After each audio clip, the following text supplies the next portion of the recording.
Okay na. Tingnan mo, tingin ka doon. Okay na. Dito ka. Alam mo kung ano yan? Ano? Ampalaya.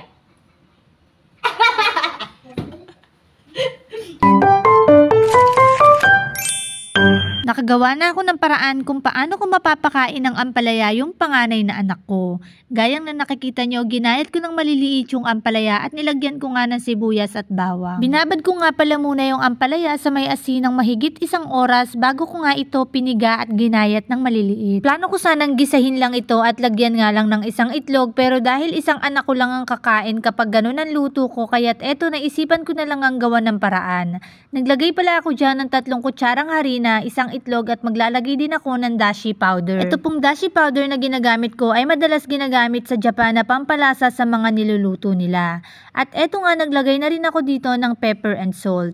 Konti lang or tansyahan lang yung paglalagay ko ng salt and pepper dito. Hinalo ko nga ito ng maigi gamit lang yung tinidor para hindi gaanong mapisa or hindi na gaanong madali yung ampalaya, dahil alam naman natin na talagang sobrang malasa nga ito. Nakapagpainit na rin pala ako ng kawali na may mantika at eto sisimulan ko na nga itong lutuin. Bibihira sa mga bata ang mahilig sa ampalaya, dahil aminin din natin na hindi rin natin ito gusto ng mga kabataan natin. Hindi ko alam kung ako lang, pero alam ko marami tayo na hindi rin gusto ang ampalaya, lalo na't nung kabataan natin.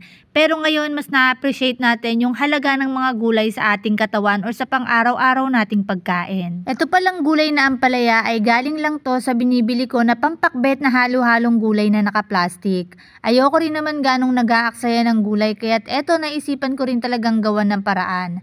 Pero madalas kapag bumibili ako ng mga gulay na halo-halo na nasa plastic, ginagawa ko talaga ay ginigisa ko lang yung ampalaya, pero isa lang ang kumakain na anak ko. Favorite niya talaga yung ampalaya, kaya para sa kanya lang talaga yung gisa na yon, dahil hindi rin kumakain yung 2 anak ko nga. Pero dahil natuklasan ko nga itong luto na to, ay napakain ko na nga rin yung panganay na anak ko. Hindi niya rin inakala na ampalaya pala yung sinubo ko sa kanya. Eto nga, habang nagpe-pre-taste nga ako ay nagulat ako at sabay dating nila galing sa school.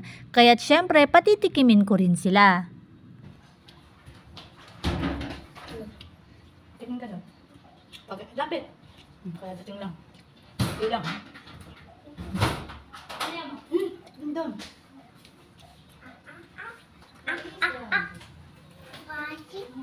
Lapit.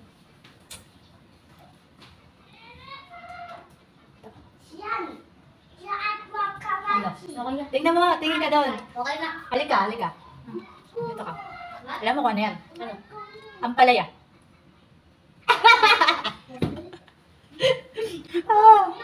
Diba? Para-paraan. Sauce.